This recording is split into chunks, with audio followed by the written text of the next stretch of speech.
Operation GCD with an Appalachian grin. Adventures and shenanigans, we're diving right in. Out in the holler where the secrets creep, garbage can dudes digging mighty deep. Secret societies, shadows in the pines. Operation GCD of American rebels design. Double J searching deep in his brain hole, past layers of melted hops and bone resin. From cults to cover-ups, we're talking about all of that. So watch your sixth friend in the truth we trust. The world's a puzzle, grunge rock ain't what it seems. Ancient alien cargo cults haunt the moon's pale beams. Cincinnati schemers, history's a haze. Double J's on the mic, lighting things ablaze.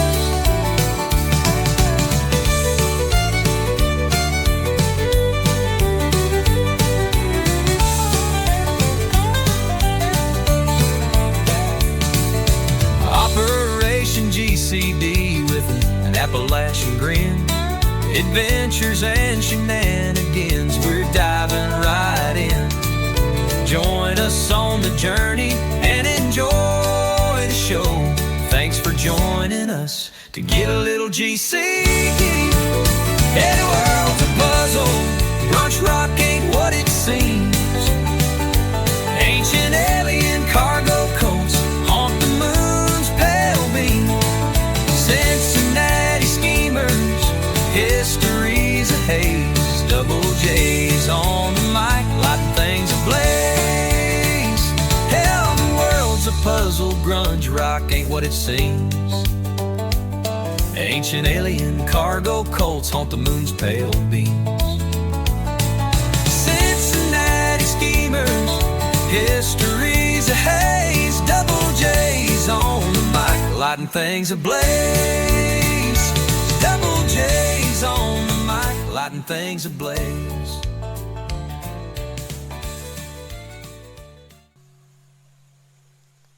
Boom! Not Bill Colby and Julia the Cosmic Peach. I appreciate y'all joining me for a swapcast.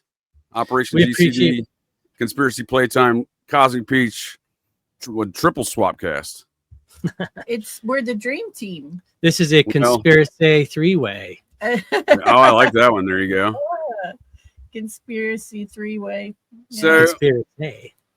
The Innocence Project here and the matters of the case of Scott Peterson and the death of his wife and unborn child.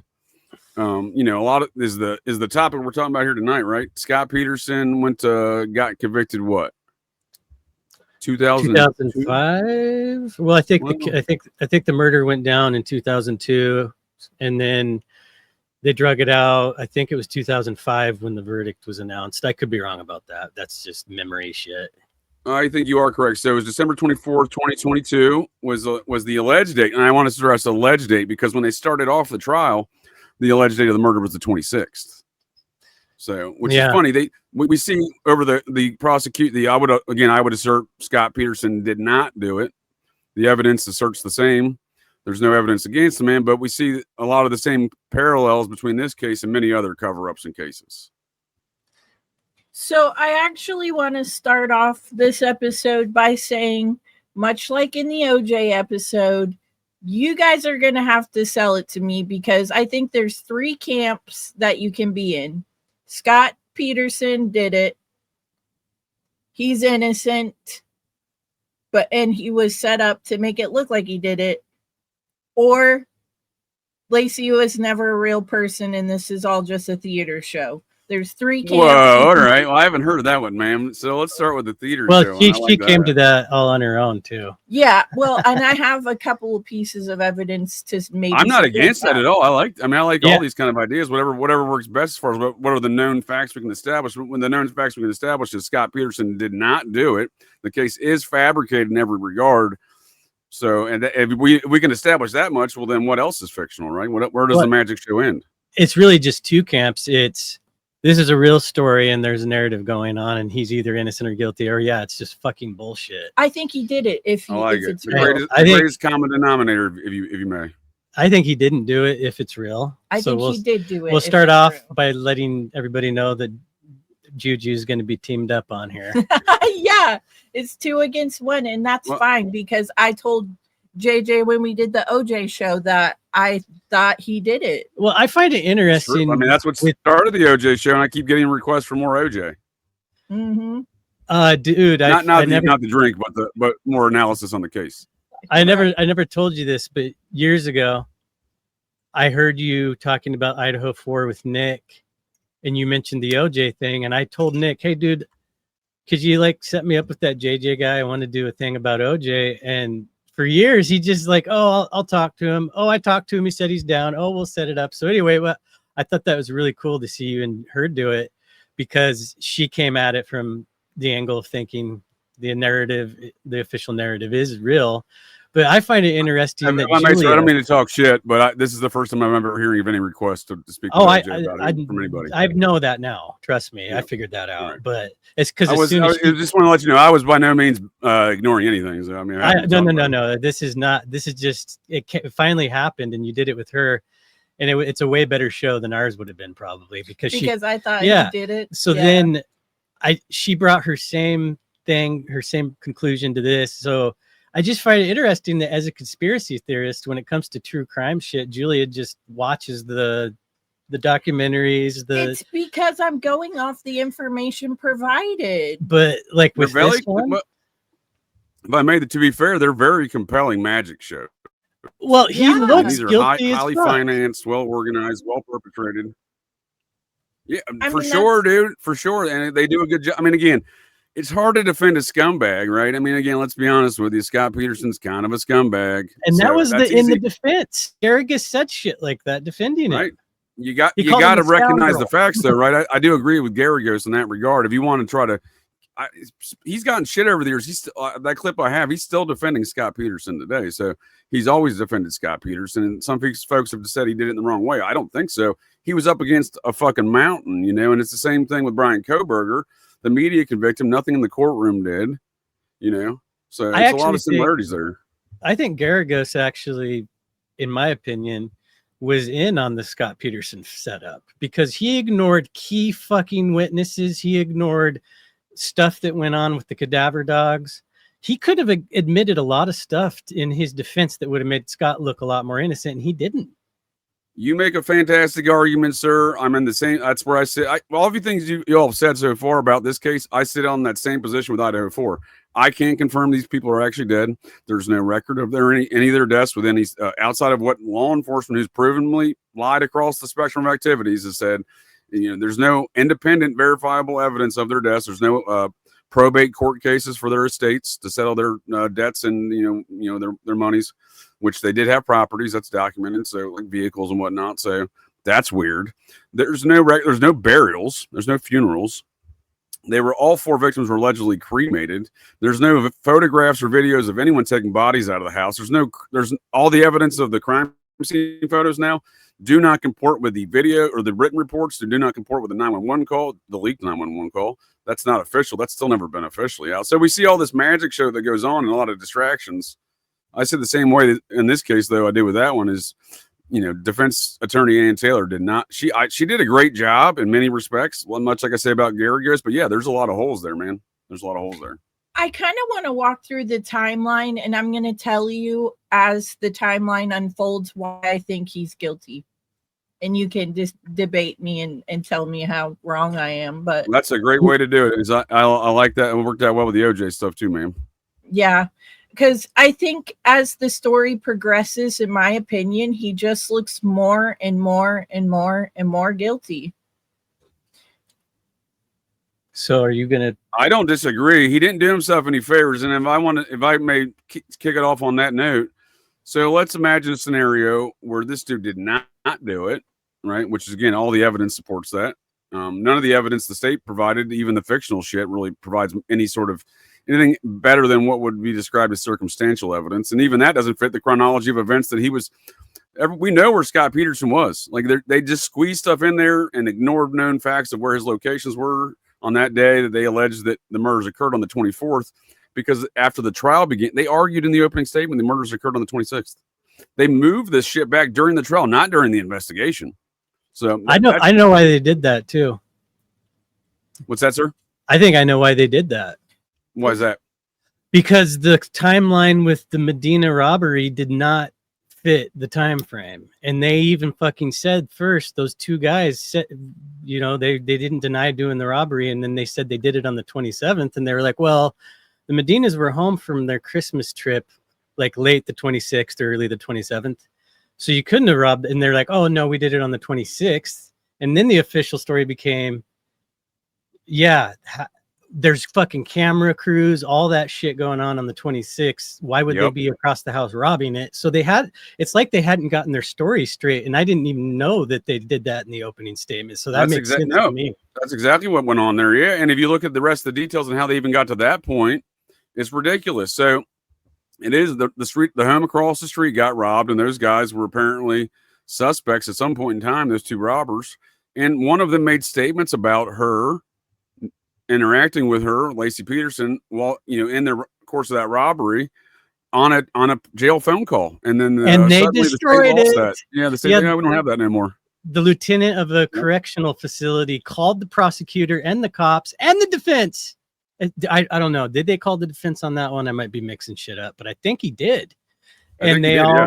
He said, yeah, I have these two brothers in here, Scott and something Temperton or some shit. The other guy's name is Scott too? I think so. The burglars? No, these two brothers in this correctional facility. There was a phone call between two brothers. One of those guys was like Scott Temperton or Timpington. I don't remember now, but something like that. And but yeah, they just fucking destroyed it, right? Brother. What's that? Yeah, but they just destroyed. They recognized that she was talked about in that conversation, but who knows where the tape went. But I have a problem with this because his alibi for it went down on the 24th, right? Officially, the 24th. Well, that's their statement. But before we get there, in doing so, in the state achieving going back to the 24th, they ignore the 10 eyewitness statements over the standard route of her travel of walking her dog after she had breakfast on the 24th with Scott, her husband, and he's accounted for during that time afterwards. Again, the chronology of events never fits. Nothing comports in their claims.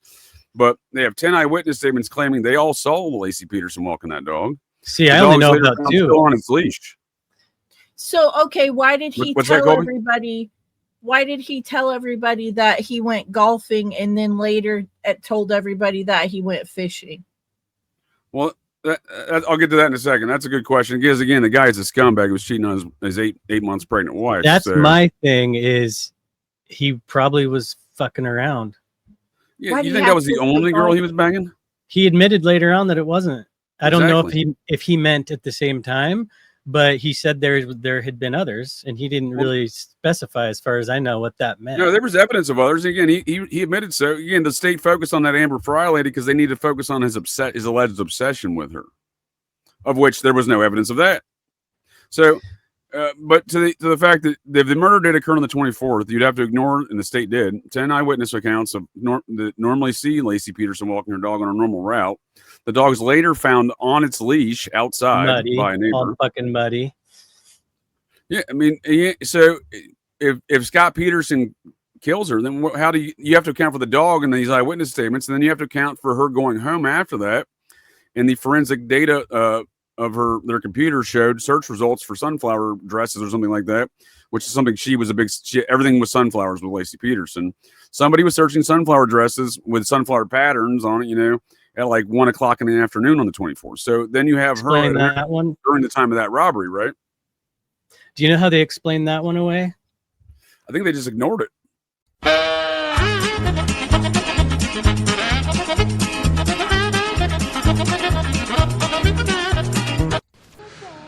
That wasn't her toe, dude. Whose toe was it, Walter? The fuck should I know? I do know that nothing about it indicates. Yeah, the nail polish, Walter. Fine, dude. As if it's impossible to get some nail polish, apply it to someone else's toe. Someone else? Where the fuck are they gonna You want a get? toe? I can get you a toe. Believe me. There are ways, dude. You don't want to know Walter, about it, believe me. Yeah, but Walter. Hell, I can get you a toe by 3 o'clock this afternoon with nail polish. It's fucking amateurs. Walter.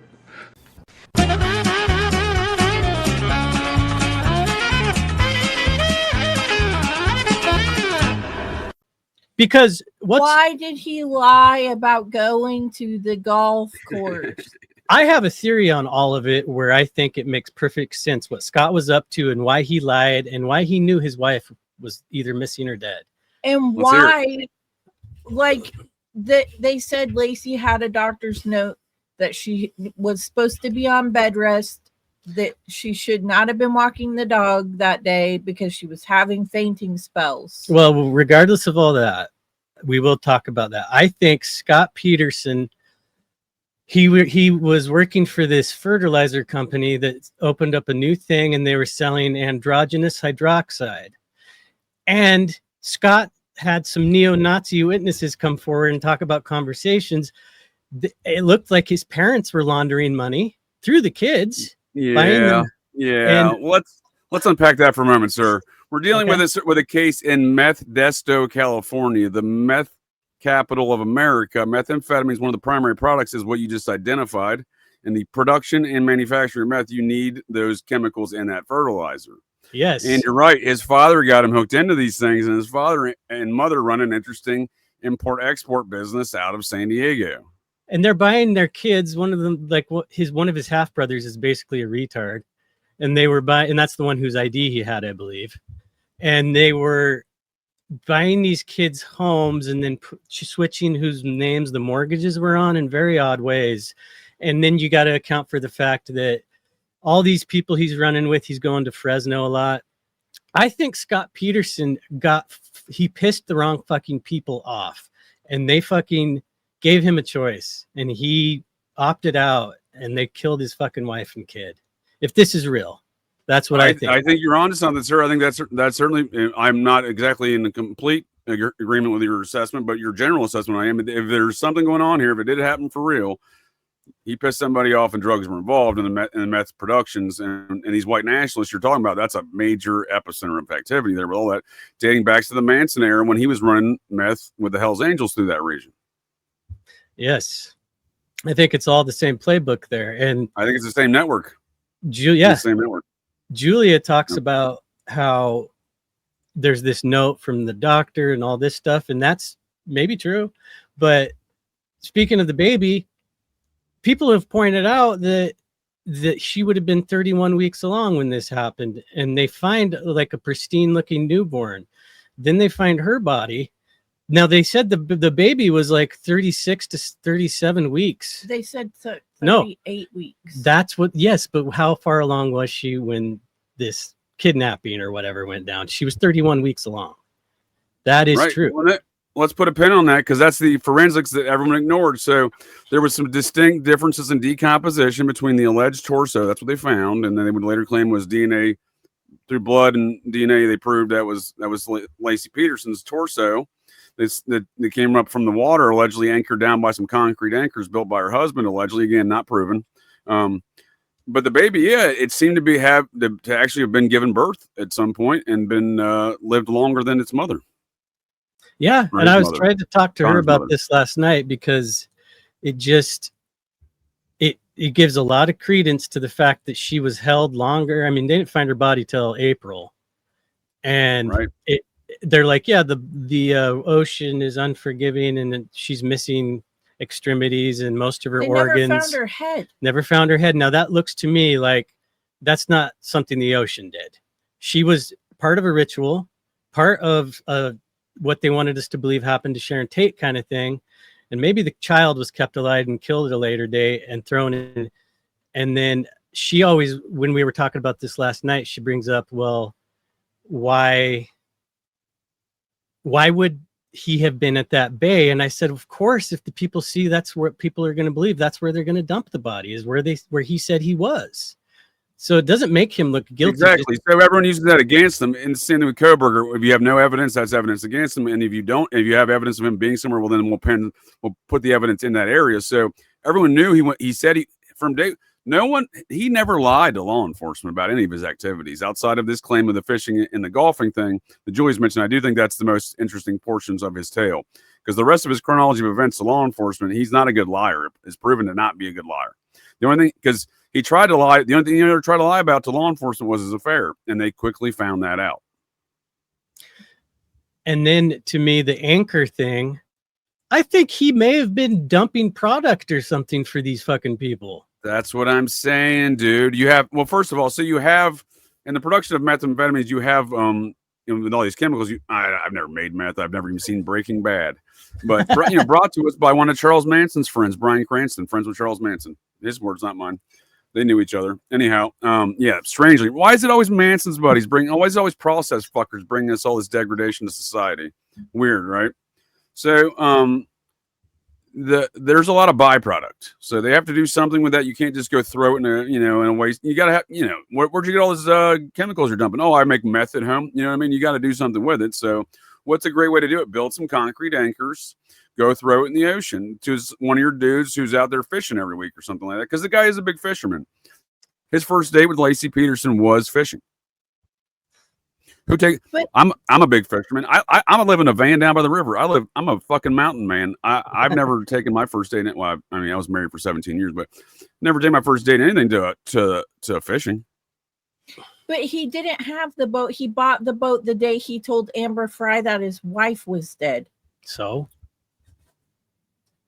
he's a liar. But why tell her my wife is dead and then he went? We are not debating whether or not Scott Peterson was a scumbag liar. We all know that. But what was he trying to cover up with his lies? Before December 9th, how do you explain? What was he? You saying he bought the boat on December 9th because he was dumping drugs? No, he was always fishing. He was renting. So let's unpack that for a second. Let's also note back to his father. His father's the one who got him this job again.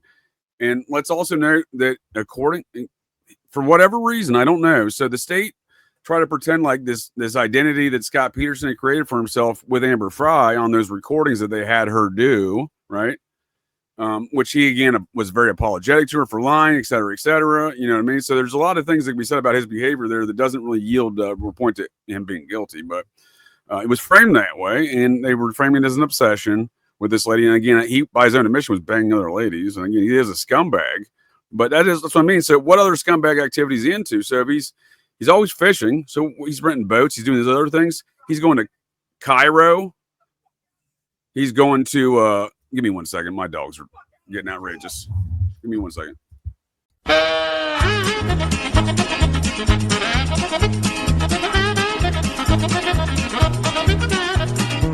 So how are all of those little wave ripples, how are those so perfectly matching what's in the video? Because all dispersal patterns look the same. This is like saying that my butthole is your butthole because they're similar, right? It's not, we don't have the same butthole because of that. You're using butthole out of context. You're talking about buttholes making everyone feel weird. And that's the point.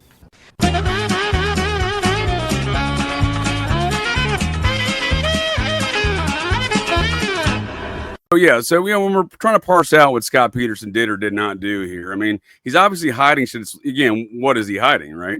What activities was he into? What was he doing out on these fishing trips? Why is a fertilizer salesman who became the top fertilizer salesman for that company, a company that's out of Spain, I believe it is, if I'm not mistaken, or has some weird European connections, and Peterson's going to Cairo, he's going to Belgium, he's going to, there's another far off destination that he's going to. Hey, go. There's another far-off destination he's going to. Where's he going during these times? The state would later claim that he's lying to Amber Frey about being this jet setter guy. But no, he's really going to those places. He just wasn't there at the time he was telling Amber Frey he was there. Paris. Yeah. But it's worth note that androgenous hydroxide is an ineffective and more expensive fertilizer than what's on the market for farmers in the area. Yet he's a top salesman. Who's he selling this shit to? I want to see receipts on that shit because yes, this guy, I'll just say it. He's got some corn pop qualities to him. He's a bad dude and he's running with some bad boys. So those bad boys, definitely are behind this, in my opinion. And the evidence of the fetus and I think they turned him over to the processor, whoever else is fucking running satanic rituals in that area. I mean, this is the area. And they were also searching fresh waterways in the foothills of the Sierras. And it made me think of all these fucking programs to kill people that Julia's talking about. That's like probably why they were looking up there, is because maybe that is where it happened. Places like that. And why were they searching? Just anywhere where there's water, Scott could have been fishing or dumping bodies. Okay, but that's a good question. And it begs the question, what else was going on there that they were looking for, right? But all right. Let me back it up just a little bit. Okay, just backing up a little bit. The day that she supposedly went missing, right? If he didn't do it himself, he knew she was already fucking dead or that she was about to be fucking dead. That was part of my argument. Yeah. He comes home, he does a load of laundry for himself, he eats a piece of pizza, he takes a shower, he's moseying around the house. Then he calls her mom and was like, hey, if Laci's not over there, I guess she's missing. Which is when nonchalant as fuck. Which is when the reported 911 call was made by her stepfather. Yeah, I think all that can track. Scott did not look like he was in mourning. He was a porn addict. He was a sex addict, and he kept that shit going after all this went down. Yeah, he doesn't do himself any favors. And yeah, this is not about whether he knew something was going on, right? They all knew something was going on. The media framed he was trying to go to Mexico. He may have been. We don't know for sure. But when he dyed his hair and had his brother's driver's license, all those things, camping equipment, and his mother bought him a car, etc. Well, here's the deal: the whole family knew they were that he was into some shit because the whole family's involved in some shit. It seems, right? So we look at it through the like a cult, like a process style cult, right? Dealing drugs, like just like that same area with the Hell's Angels and Charles Manson with the meth and Modesto for decades earlier. We're to assume that's an extension of a similar network or same network. We're going to see the same activities and patterns, and we do. So the fact that we see the family doing all these weird things, they're helping him hide something. They've all maintained his innocence. So it would indicate they all know something. He knew something. He knew because again, he knew that he was involved in the shit. I mean, that's not easy to get, right? 15,000 in cash. Well, not by your normal means, but also he didn't have money on record. He was fucking up to his eyeballs in debt. That's what I'm saying. And he was wealthy, but it wasn't on paper because it couldn't be. So that you're saying that's where the 15,000 in cash came from? This guy's traveling around buying new shit. They were not a product of wealth. Her parents had some money, yeah, but not a lot. Didn't get 15,000 in cash from her parents. All right, with that narrative that you're presenting, how do you account for the 15K? I'm saying if he's got this money and he's not the one who did it, he knew from fucking Jump Street she was dead. That tracks with what I'm trying. You guys seen or read? So yeah, that's what I agree. So have you guys either read or seen Gone Girl? Yeah. Do you know what I think? This guy looks like Ben Affleck. Yeah, he does. When I watched Gone Girl, I kept thinking of this case. Me too. I was like, wait a minute. What is David Fincher, director of Hollywood CIA, here saying? Because it's always David Fincher. He gave us The Social Network. He gives us these cut and dry fucking... He used to be a great filmmaker. Now he makes propaganda. And I think that Gone Girl was another nod to Scott Peterson. Zodiac was kind of propaganda. Yeah, I think so too. Zodiac's very propaganda. I think it's total propaganda. Great movie too. I loved the movie, but it's just a story. It's not. It's a good story they told us. It's a fanciful tale, right? Brought to us by Robert Smith, not Robert Gray Smith. His name is Robert Gray Smith III. His father was a U.S. Air Force colonel. Did he sing in the band The Cure? Right. Well, here, let's look at these details, though. So he's lying about going on a fishing trip because he doesn't want people to know he bought this secret boat. He doesn't want people to know he got the secret boat because he's dumping drug stuff and for other parties in the ocean is what we're saying, right, Colby? Yeah, and why the homemade anchors? If you just killed your wife, you're gonna make an anchor. You go buy a fucking anchor. He lied about the anchors. He lied about it because of what he was really doing. He didn't want to go down for a guy. He lied about the concrete. He said he bought the concrete for his driveway, but you're not going to tell. No, I'm buying the concrete to build these anchors to sink drug. The byproduct of drug manufacture. He's such a sitting duck for a setup. He also said that when he went fishing that morning that he was using some type of silver lure. At first, he didn't know what he was using. If you listen to the cops. And then he lied because apparently they were talking about sturgeon fishing at one point. I mean, they focused way too much on that because obviously this guy's a liar. Yeah, Right. but I'm saying he makes himself look like dog shit because He couldn't have made himself look any guiltier. We're on the same page there. Let's agree he's a liar. Let's agree that he made a bunch of he did lie a couple times to the police, but the overwhelming narrative is the chronology of events that day. What location he was at, he was still doing an activity. He didn't go golfing because he's dumping drug stuff, probably, right? He had to have a cover story for what he was doing. Right. So, but in investigating that, they never put him in any place to put him in the fundamental aspect of an investigation, homicide specifically. You got to find your suspect, has to have a nexus point with both the victim and the crime scene. They never found a crime scene, a nexus point, or even a weapon. Yes, they completely tried him in the court of public opinion with circumstantial evidence that looks horrible. There's no fucking way they could have gotten a fair jury in this trial. There is no fucking way. They couldn't have moved it to the moon. Well, on top of the shit they just made up outright, let's look at the stuff with the boat. So he did go fishing. He went out in the water. That was later proven. They used a sniffer dog, a bloodhound that was not certified, that had failed its certifications, and they gave it an item of clothing that had both Laci and Scott's scent on it. And then they claimed that it tracked Laci down a pier where she was then taken into the water, and they tried to track her into his warehouse. Yeah, but that dog was tracking a scent item that also had Scott's scent on it, and nonetheless, it also had failed its certifications. And that was proof. They brought that argument up in trial, but again, the fair no one was going to listen to that. Yeah, it was on record that this dog, and I find this number funny. I was telling Julia last night, he was wrong 66% of the time. So knowing that and knowing all the witness testimony that's left out of this trial, if you look at the circumstantial evidence and you look at the stuff that wasn't admitted that would make him look even like there's a possibility of his innocence. Yeah, he was railroaded. So are you saying that him dumping the drugs in his boat is the reason why weeks prior to her missing? Well, he's not dumping drugs. First of all, he is the guy, the chemical guy. And so he had to get rid of that shit, like JJ was saying. Yeah, he provides the chemicals, he dumps the byproduct, right? That's how I look at it. I'll go ahead. Yeah. Go ahead. Well, I was just going to say, is that why weeks prior to her missing, he was researching tides? Mm-hmm.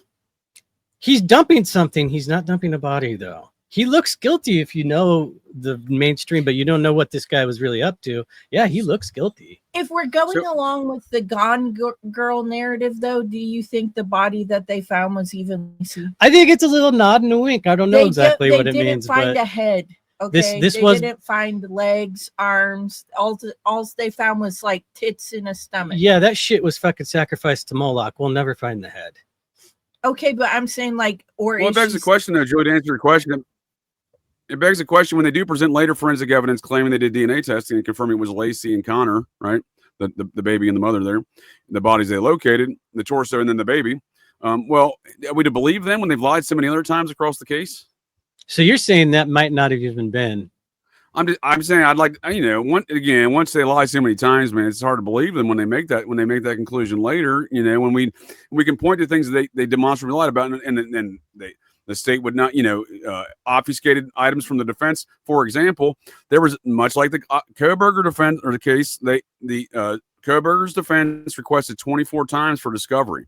In fact, recently they just found out that they proved in a more recent filing, even after the guilty plea here, that the state demonstrably withheld discovery, claiming they didn't have it when they did in fact testified under oath that they did have it later. So these things are relevant in the Peterson situation. So the state of California hands over discovery to Mark Garagos after Peterson, the day after or the day of maybe that Peterson signs that guilty plea. So in these matters, they're constantly hiding these things. We look at the authorities doing this. Let me bring you up another case that this case reminds me of. So This guy just got denied parole. He got 15 years to life for the murder of his wife here in Ohio back in 2008. Oh, I thought you were talking about somebody else. Go ahead. Ryan Widmer. Right? God damn. Just looking at him. So there was no evidence in this case. His wife died in the bathtub. He had a very suspect story. He was also cheating on his wife, I believe, or at least trying to, maybe like a dating profile or something. Maybe, who knows? I don't remember that precise if he was actually following through with it or trying to, but nonetheless, there was infidelity, and there was no evidence saying she had a medical condition, and the claim was that she had that medical condition of the seizure and died in drowning in her bathtub while he was downstairs watching TV. And again, there was no evidence that he drowned her. Again, they based it was a purely on this guy's a scumbag and et cetera, et cetera. The lead detective in this guy sits in prison. He just got denied parole just a month ago. The judge in this case is the same judge that convicted him, was the same judge in the appeals court that denied all of his appeals. That should be noted. Because again, this is a framework. I think when we have these very high profile incidents, there's been so many datelines and 48 hours about this case. This happened in Cincinnati again back in 2008. The detective, the lead detective, was not even a credentialed law enforcement officer, let alone a fucking detective. He had fraudulently created a resume to get hired by that department. It was a suburban department north of Cincinnati, a township department. He had fraudulently applied, filled out a resume saying he was a law enforcement officer. Apparently no one checks these things. I guess you can just claim you're a detective and they hire you. And then he gets assigned about 6 months later to that case, and fucking he gets found out later by the defense and argued at trial that this entire thing is get thrown out. This guy's not even a fucking cop, let alone a detective. He's a fraudster, and they convicted the man anyway. So we see a lot of times where these details just simply don't matter in high profile cases. I think it's important to take and look at some of these high profile cases and see the comparisons though, and how they ignore evidence and how they then present the stuff in the media. And we see the same kind of deal with Scott Peterson. We just saw with Ryan Widmer there. That he was a cheating husband, so it was an easy guy to blame in the media and then twist things around. Have you heard of the Chris Watts case? Yeah. Do you think I get a lot of messages to look into that? Well, I don't whether that guy's guilty or not. What I do know is that they use the same exact script, almost to a T. The only difference is the kids were alive. It's funny you say that. So, retired Great Falls Police Department, Great Falls, Montana Police Department Detective John Cameron, who wrote the seminal study on Edward Wayne Edwards, the serial killer you probably never heard of. He asserts a large spectrum of murders that Edward Wayne Edwards is responsible for. I assert he's onto something, but Ed's like the general in a hand of death cult, like his buddy Otis Toole that he knew, right? Who claims to be part of the hand of death cult. So, in that regard, Cameron attributes these murders to Ed. Now, he also attributes the Chris Watts murders to Ed. So when you're saying the same playbook, he's in communication. He's trying to. John Cameron has done interviews in recent. He hasn't done an interview in about 6 years because he's 7 years now. I've been trying to get him on my podcast. We've been in communications, but he seems to have been threatened a lot, I think, or harassed, or both. But because these are ongoing enterprises in my search and my analysis and whatnot, and. He's been in contact with Wayne Williams' defense, Chris Watts' defense. This guy's trying to tell folks that these people have been framed using the same playbook. He's saying it's the Ed playbook. I think he's onto something. I think Ed was in charge of that playbook. And it's an older playbook too. Somebody else, and it's a very CIA chaos playbook because Ed's documented to be part of the CIA Project Chaos stuff, like there you go. Ed and Ted. So you're thinking that's what happened with Laci? I'm thinking it was not something that could just coincidentally have happened, and it's not fucking tied to all this stuff that we do know went on in that same area for decades. And it doesn't even matter because what JJ's today, sir, it still goes on today. Right. So I don't know. What was your question? You think that this is like a blueprint? Yeah, I think that if blame the husband and from him. I think if the late great David McGowan hadn't met his demise, however that may have happened, that he would have got onto this stuff and he would have continued his program to kill work and he would have pointed out these networks because it's the same fucking thing. Well, I'm trying to think of other stuff that people bring up about the case that makes him look guilty. Oh, there's loads of it. I mean, besides Amber Frey, which they love to point out about that he would say stuff like, "Oh, I haven't even been in the nursery. I can't even stand to look at it." And then when they served the second search warrant, they found that he took all the baby stuff out. Yeah, he turned it into a storage room. Then he sold her car. He put the house up for sale. This is not a man who's grieving his pregnant wife. He probably already grieved before the press even knew any of this has happened. And I think that this guy was in bug out mode. He's waiting for this shit to die down. If it's going to, he's gonna fucking get out.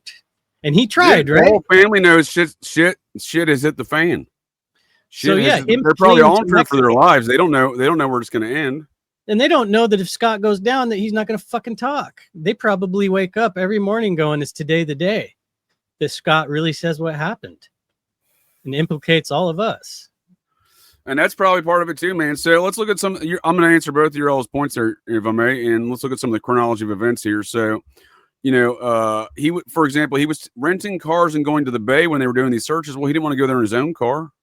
Obviously it looks suspicious, but at the same time, he knows they're trying to frame him. I mean, if you're trying to frame, I'm trying to put my mind in his mind, my brain hole in his brain hole, if you will, and if they're trying to frame him, well, he's going to go see what's going on over there. He's not just going to be like, "Oh, I'm just going to let them go do these things," right? Like, again, the whole family's on alert. The whole family. So she disappears on. Well, first of all, we see the same comparison with Brian Koberger before he's even indicted. In January and February of 2023, they're telling the whole America, the media, is that he's murdered other people. They got him. They're saying he's a suspect in murders in Pennsylvania and Georgia and fucking all sorts of shit. He's the new Ted Bundy, right? They're claiming that too. So we see the same thing with Scott Peterson. They blamed before the trial even began. Him and Laci met at Cal Poly University there, and 2 years after they met there, this student was murdered there. Now everyone's always known it was her boyfriend, and he's since been arrested with her father, that Paul Flores guy. But the media at the time, he wasn't arrested at the time. He was only arrested in recent years. I'm saying law enforcement knew who it was, but the media is telling everybody that Scott Peterson did this murder. So we see again this kind of pattern of behavior, right? This framework. So Kristen Smart, I've never heard of that. Oh, really? No. Oh yeah, that was the big media headlines. Is Scott Peterson murdered his wife after April when they found her, the torso, right? Scott Peterson murdered his wife, April 2002. 2003, I apologize. Scott Peterson murdered his wife, and now he's a suspect in the disappearance of another college student from their university where they met. Huh. JJ, I want to ask you something real quick. Just this picture of Laci that you had just had up there. Julia and I last night were wondering, are there any pictures of her full-term pregnant? Because everything is like this. It's from the chest up.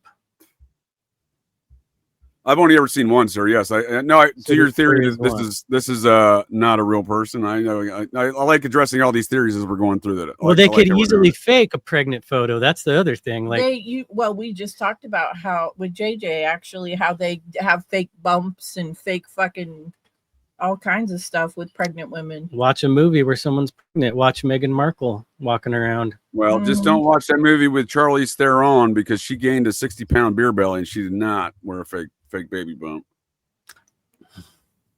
Tully, is it maybe?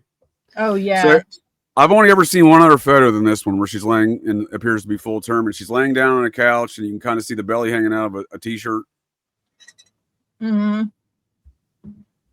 That could even be angle. Think of a woman not pregnant. She's got her feet up on an ottoman right now. Picture this, if you will. All I'm saying is I don't see like a picture out there where she's 8 months pregnant. You say you have seen one though. I'll find it. I'll find the one I'm referring to. I like where Braden's at because I'm just asking. Just think about this. In 1996, Pamela Anderson starred in the film Barbed Wire, and they superimposed her face on some other lady's body, even though Pamela Anderson imposed naked for Playboy and everything. She didn't want to pose, be nude in this new film for Hollywood. So we know that technology allegedly exists to do these things. We saw the same thing with Brandon Lee and Crow, right? Allegedly, at least, right? Where they're superimposing these things real time on why can't they do that in 2002 on pictures, right? That could be any lady's body.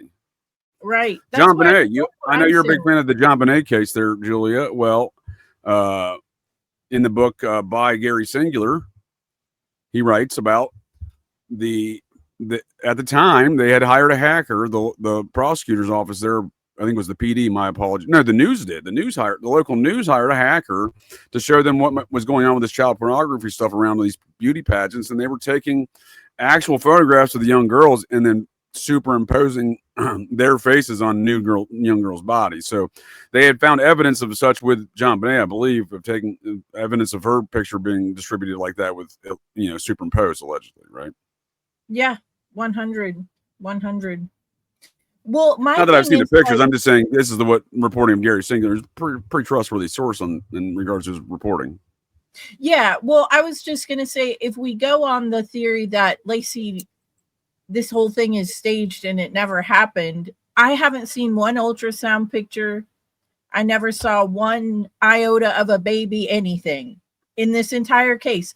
Like, if I died tomorrow and I was murdered and they found my fucking carcass somewhere, I have so many pictures that they could show my belly, they would show my ultrasound, they would show, like, just to, how they like to traumatize people and make it so personal, like, this is the baby that he killed, look at the ultrasound, or like any baby, anything. There was none of that with Laci. Speaking of which, Julia brought up an interesting point that I didn't know about last night while we were talking about this, because since we're on the baby stuff, she told me that the fucking nursery theme was boats and a life raft, like a lifesaver rig. Nursery. Oh yeah, you want to see a picture? In boats and a life raft. Yeah, you want to see? I got a picture over here. What poetic irony right there. If it's staged, that's part of it. Exactly. It has to be. Maybe that fucking room never had shit in it and it was storage for a while. Who knows? So this is the family of Peterson runs this website, scottpetersonappeal.org. And they have the case summaries and facts, appeal information, etc. And they have all this information, timelines, etc. So we can look at some of this stuff in that boat.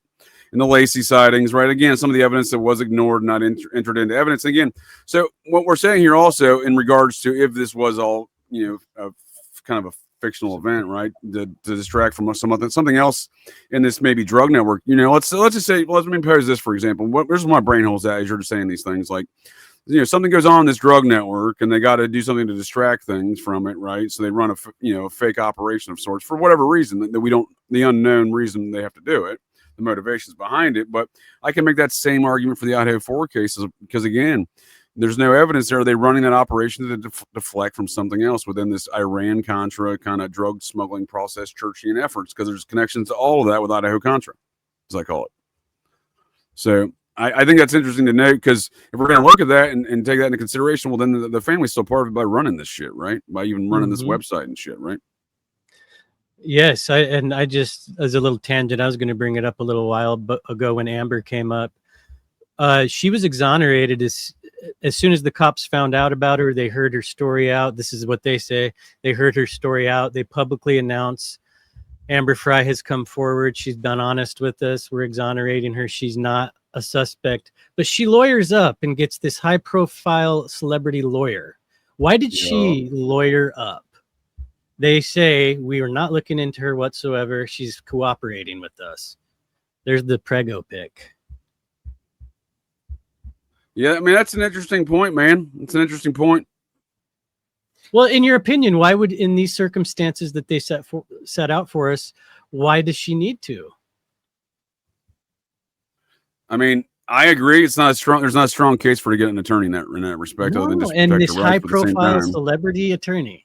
Yeah, and by the way, this high-profile celebrity attorney approached her and said, "I will represent you for free." And it does scream, Well, you have to take that in the context of circumstances also, if I may, because you have to understand that what they used her for in the prosecution. So they had her do all these secret phone calls, which, by the way, it's California's a two-party consent state. I'm just saying. There you go. They Mel Gibsoned him. Right. Or the Clippers owner. Remember that one? Oh, yes, do I. Listen. That racist son of a bitch. Right. The attorney You'll like this, JJ. The attorney that represented Amber is an Allred Mormon. Fucking Gloria Allred. Oh, it was Gloria? I know who Gloria I was is. gonna say, yeah, it's either her or her daughter. I couldn't remember which one it was. They're always involved in these. That's what I'm saying. So you start unpacking the anatomy of these high profile events, you start seeing these patterns of the same people and activities. Dude, when you told me it was a high profile celebrity, like I said, she told me this last night. I didn't know it was Gloria. That just adds credence to the sensationalization of the trial. Allred. You know, I've seen Nancy Grace go off about this case, and all she does is say he's guilty. He was a philandering cheater, and it's like, okay, but where's the evidence of him killing her? You're doing character defamation here. You're not laying out a compelling case that he's guilty. It's just like, we told you he's guilty. He did this, and this. We don't need to talk about real evidence. Well, I think that's where Nancy Grace came on the stage, was in this case, right? Mm-hmm. I think it's one of the things that brought her to really mainstream. Her to the national public mindset, huh? Mm-hmm. Is there a picture of the crib by itself, JJ? Let me look here. Because that's where she had like all the little boat stuff and like the life preserver raft. Yes, ma'am. That is not traditional baby stuff. Look. Yeah, I mean, I understand what you're saying. I'm not discrediting it. I'd like your brain holes out on this theory, but their first date was fishing. Yeah, he was a big fisherman. It tracks, but it just adds a little twist to the whole thing. I feel like it adds to the twist of this is staged as fuck. Just like how they brought up Martha Stewart and how the episode of Martha Stewart that she was supposedly watching that morning about making meringue pie or whatever, and they had to play that episode for everybody in the court. I believe it was creme brulee. It was meringue pie. Well, I heard another story where she was going to be making French toast. I mean, it depends. I heard another story that she was supposed to be making a gingerbread fucking house. And he calls her about getting a fruit basket. Yeah. I mean, they really build up this big Christmas dinner that tragically was canceled. What the fuck is going on? Is my There is a lot of that. Yeah, there is a lot of narrative building that goes on around both sides of this case. You got to make some good points. So if we can go past the lies, and just want to point out that his family does make a good argument for all these lies, and points out the only thing he lies to police about is that fishing instead of golfing and Amber Frey, and is an accurate statement. And they didn't have I have a clip from Garagos and gang. They even point out there is no gaps in his chronology of events that day. Yeah. And also, I think the thing with Amber getting an attorney, I think Amber's a liar too. I think Amber knew he was married. And then when this missing person thing came to her attention, she was like, oh, fuck. Well, now you're dancing into my territory of theories, sir. So I think Scott Peterson, much like many people involved in these high profile events that are being framed as patsies in situations, are part of a sex cult. I'm not going to say it's specifically thelemic or process, but let's take, for example, this is the theory of John Cameron, and the overarching theory of how Ed Edwards operates is he infiltrates folks' lives through faking to be a doctor of psychiatry, which the CIA gave him credentials for back in 1955, and was reissued numerous times after prison stints, by the way. Dr. James Garfield Langley was his name. That was his credentials. He even got married under the name. On the same day, he got married under the name Ed Edwards. That's weird. Because they're both those marriage licenses were filed in Idaho at the same time. Same judges and magistrates and same stamps, too. Weird. Do they just think of these nicknames on a whim, or these pseudonyms? They're not very creative, right? Dr. James Garfield, the president, and then Langley, the headquarters of the CIA, right? They'll never know what it really means. We'll never guess this. Oh, I never put that together. Really? In Cameron's book on Edwards, he does point out a number of cases where Edwards is caught framing people and testifying or providing information to police as informants against the murders he commits.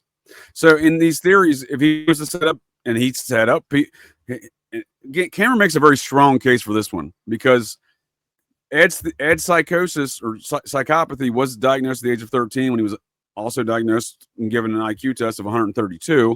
His psychopathy was rooted in the fact that he was created in a lover's lane situation in the back of a car on a one-night stand, and he attacked folks of infidelity and set up cheating spouses, and he had been caught doing this in other cases by Cameron. So Cameron, draws some comparisons to this one and says this has got a lot of Ed's stuff on it. But again, I'm not saying it is Ed. I'm saying it's Ed's network at least, right? So he's talking about Peterson when he says that. Yeah. The key there is he would have inserted himself into Scott Peterson's life. Noticed, let's say, for example, Peterson's part of this cult network that Ed's part of. So that's how he initially gets even brought in to even find a patsy to set up. Finds a patsy that fits his MO, that's a cheating spouse, because it's easy then to blame that person first and foremost. It fits Ed's, his mental fucking health issues by framing something he hates, right? So, there's a lot to be said about those things. But let's say he isn't a cult. Well, that's how Ed or whoever set up Scott Peterson got involved with it. And if Peterson's involved in this drug distribution aspect and manufacturing, well, then it's not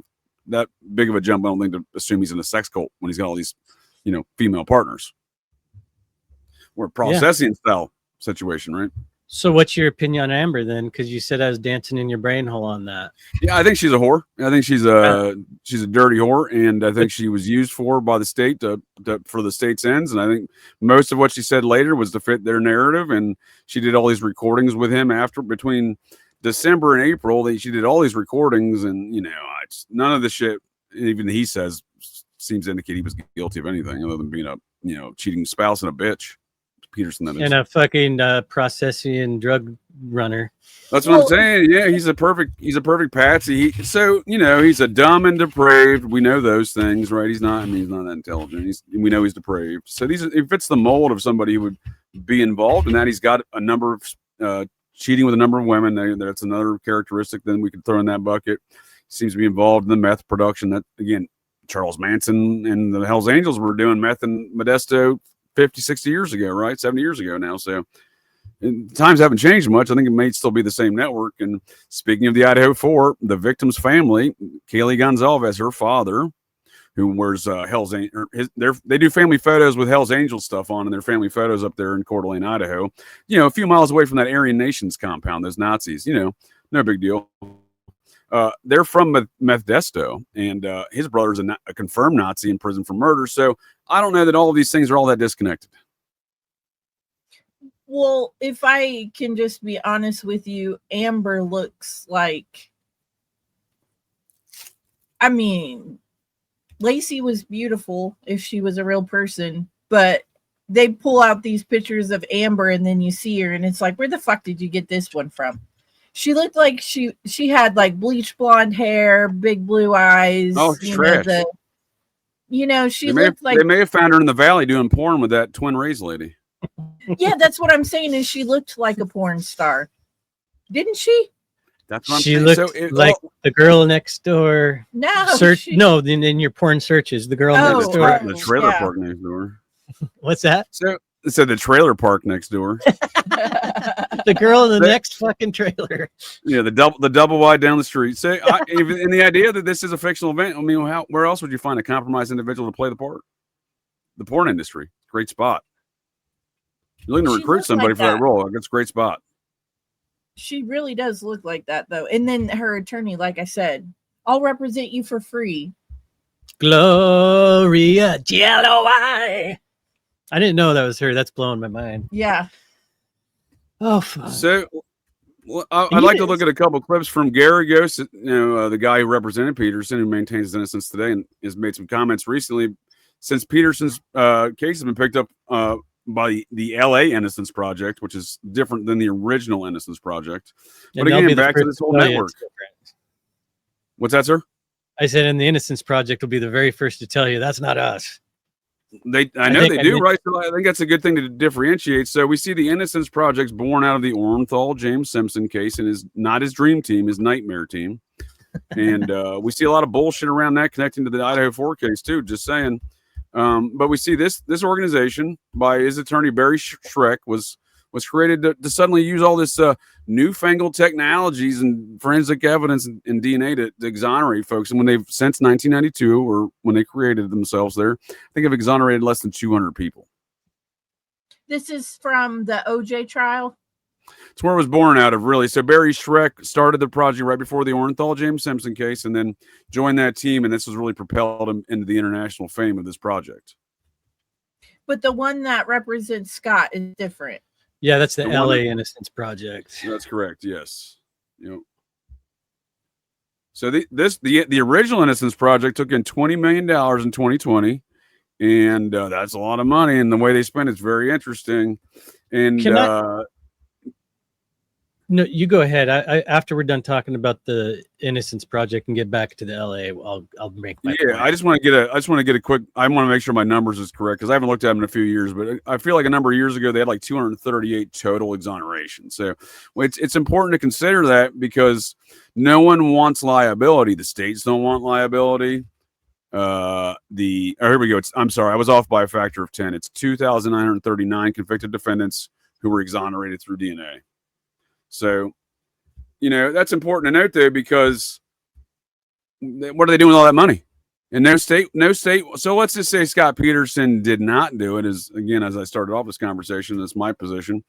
Well, he would sue the state of California and win millions of dollars, just like Stephen Avery did, right? When he did that in Wisconsin. So these ideas of the Innocence Project are part of the PSYOP, in my opinion. There's no one trying to exonerate anybody. And that's the same thing John Cameron argues about Ed Edwards, is that he was informed. He was an FBI informant from 1951, a CIA operative from 1955, and a domestic terror campaign operations of Project Chaos, like his friend Charles Manson. And so no one's going to say anything about it. No one wants to say anything about Ed, first and foremost. And secondly, no one wants to attribute any murders to him because he's put people in prison in those terror operations. People got executed for murders they did not commit, just like Scott Peterson could, if it is in case the fact that he fits that same mold as I was saying before with Ed and this network. So I'm just saying there's no motivations to exonerate anybody or do anything in these Innocence Projects. I was kind of shocked that anyone took up Peterson's case. Well, and yeah, to get into that, he actually reached out to them. And the story goes, and I do believe the evidence that they're talking about right now, because I mentioned earlier, JJ said there was 10 witnesses that saw the dog walk. And one that stuck out to me, I know about 3 of them in particular. One guy was gassing up his car, saw Laci walking by, described similar clothes to another guy that saw her on the same street, remembers looking at the dog. Side note, dogs come up way too fucking often in this trial. Right. No. But anyway, so they see her, and then a woman, I think this is the most damning evidence of all, sees an orange van, sees at the Medina household on the 24th. This is her testimony. She drives by real slow. She's old. She said she wouldn't have looked twice, but there was 2 nefarious guys who seemed to fit the description of these 2 that did admit they robbed the home. So she says as she passes by, she looks, and in her rearview mirror, she sees a woman squatting down and urinating next to the van. And then an arm reaches out and grabs her and pulls her in. Have you heard that? That's correct, sir. If I may, that's a brown van then, right? Because that's part of the confusion that's been going on, I've noticed in this case. It was orange when I heard it. So I think the orange van is the new piece of evidence they've introduced in this Innocence Project stuff that the law enforcement never tested. And I got a clip on that. The van I think that was connected to the robbers was a tan or brown van, if I'm not mistaken. But I believe that's the one from. You may be right. It may have been the orange van this lady's seen today. But the police initially claimed they had cleared the robbers, the burglars, and their van. But and there was a lot of confusion that was then later made about that orange van. No, you're right. So the state tried to conflate these vans, and they did a good job of it. And so the state said brown or tan? No, there was 2 different vans, and they try to make everyone believe that. Pay no attention to the orange van with the blood in it, right? Yeah, a bloody mattress. Yeah, and I got a clip on that from the guy who found it, from the firefighter who found it. So I was wrong. There was actually 24 sightings within her normal 1 mile radius of her home, of her dog walk. There were 7 more. That in court, Garagos, you fucking fraud. I did not. This is the first time I'm hearing about 24 sightings. Me too, but the 3 that I know about, yeah, obviously. Well, they reported the proper clothing. She was last seen eating breakfast with that morning with Scott, and they reported the dog. And they'd seen her before. This was her normal route. So that's very interesting, right? We got all these, again, the state. I mean, the state's timeline again has so many problems because they started arguing with timeline that they later changed throughout the course of their even fucking trial. Man, it's just so weird. Well, I just wanted to say something really quick on Colby's point. Let's just say that this is all fake and staged.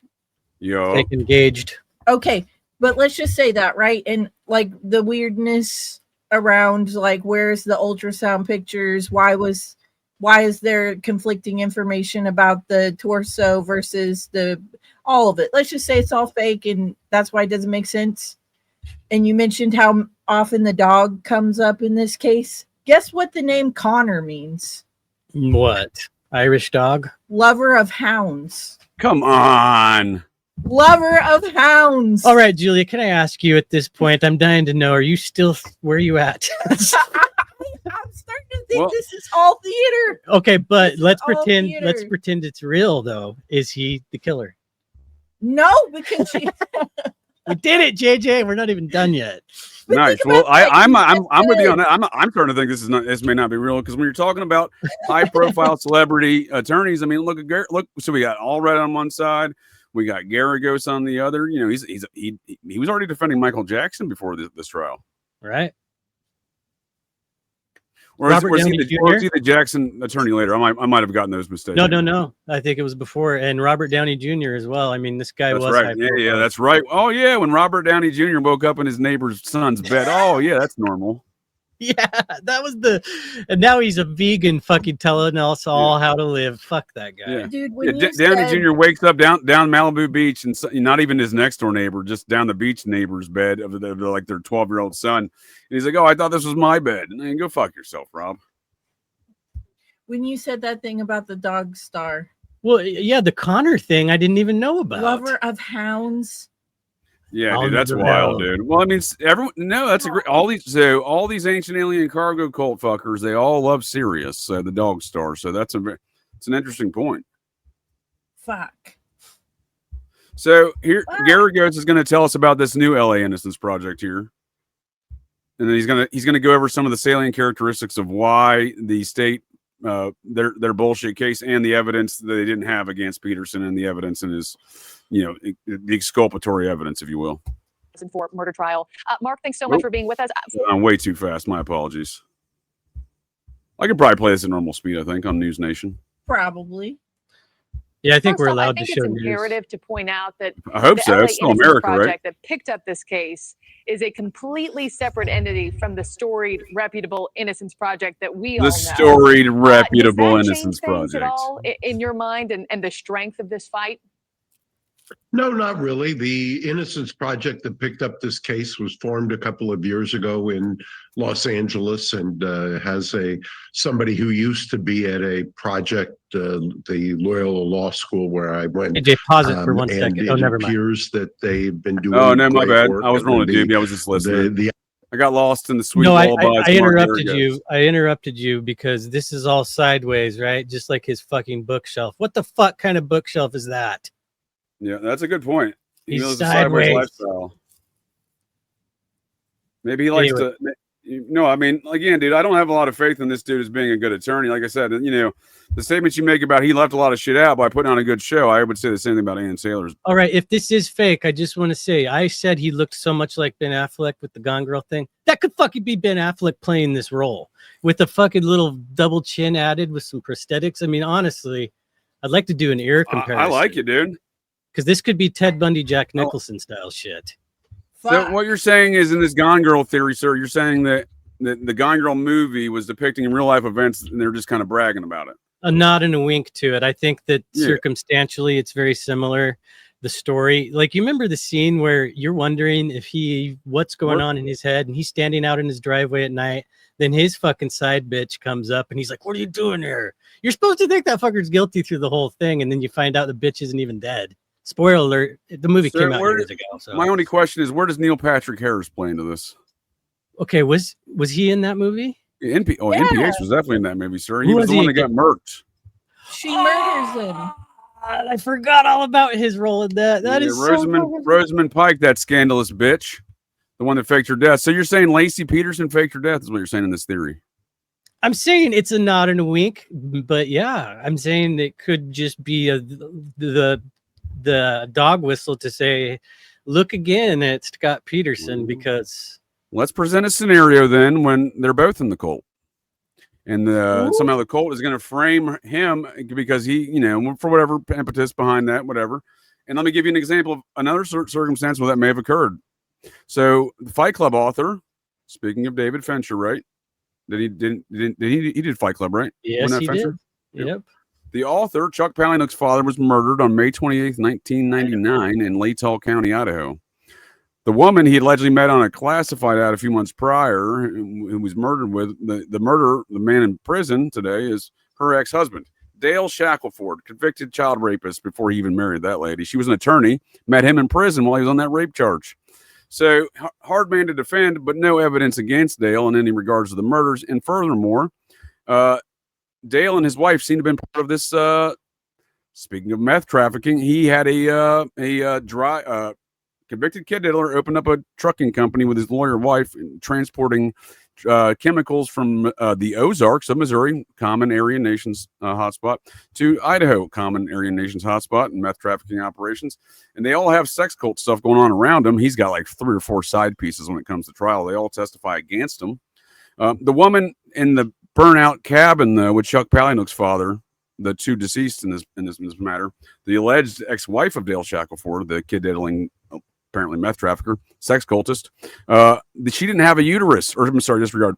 The body in the burn-up cabin had a uterus, the one that was there with Chuck Palahniuk's dad, Fred. The alleged deceased woman had no uterus. So if these are matters of a sex cult turning against a party and framing stuff and carving up some operations, we see more patterns of that across time and space in different locations across America. Well, this wandering uterus keeps coming up. Yeah, right. The wandering uterus case. That's a good name for it.